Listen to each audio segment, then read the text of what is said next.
I want to play what Press Secretary Jen Psaki said about this governance review board for, quote, misinformation and disinformation. She said that it's a press conference when she's having to defend this.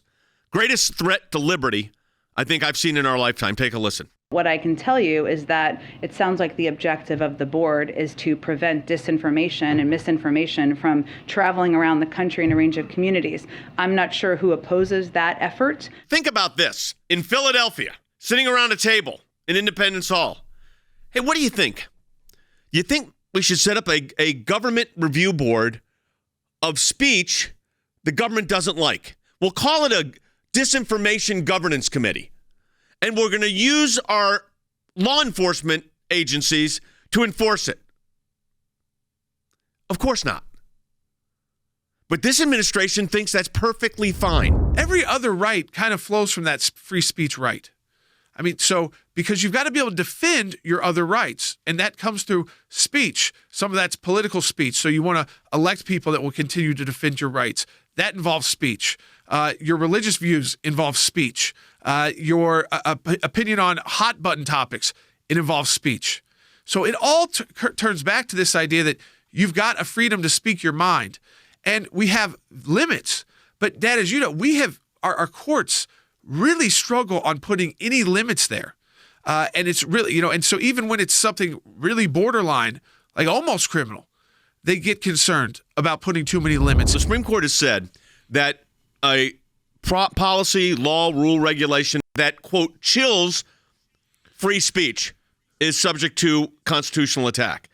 And I can't think of anything that chills free speech more than a government agency that is law enforcement, Department of Homeland Security, having a misinformation governance board designed to stop misinformation that the government thinks is misinformation. That would mean, by the way, how many times have we had this now? 3 or 4 at least with Facebook, where they've come in about 4 times, where they come in and say, oh, the information you gave is false or it's out of context. So it would be deemed misinformation or disinformation. And then we challenge it. And then about a week later, they come back and say, okay, you're right, it wasn't. Could you imagine now if that was being forced by forget Facebook, if that was being enforced by a government agency with law enforcement power? They're going after freedom of speech, which is so critical because, once they silence us, we see how powerful it is. Sure. When you have Twitter silencing Donald Trump, but allows, the Ayatollah and allows terrorists like the Taliban on Twitter. So that's what's going on right now. I'm trying to wake up. I mean, every great civilization has only lasted about 250 years, Jay. And the rate we're going in, I'm really worried and concerned about our country, and especially when you have the highest levels of our government really taking a dystopian 1984 viewpoint of how they're going to treat our citizens. They are going to do what? If they think your information you're giving out is misinformation or disinformation, whatever that means, that they can then what? Arrest you? Or they're going to stop it? Have you indicted for this misinformation or disinformation? Have agents visit you for this misinformation or disinformation? So who would object? James Madison to start. The rest of the founders as well. The idea, and I tell you what, I think a majority of the Supreme Court, if they thought about it, can you imagine that we are now living in a period and time in our history where a governance board has been set up by, of all agencies, the Department of Homeland Security, to silence voices that they believe to be, not a court, that they believe to be misinformation or disinformation. You know the way you handle speech you disagree with? More speech. It's got to be us who defends the speech rights for everybody. And one day maybe they'll thank us, maybe not, but that we defend the speech rights for everyone, because right now they think that, because they're in charge at the White House, they know they have a tough election cycle coming up.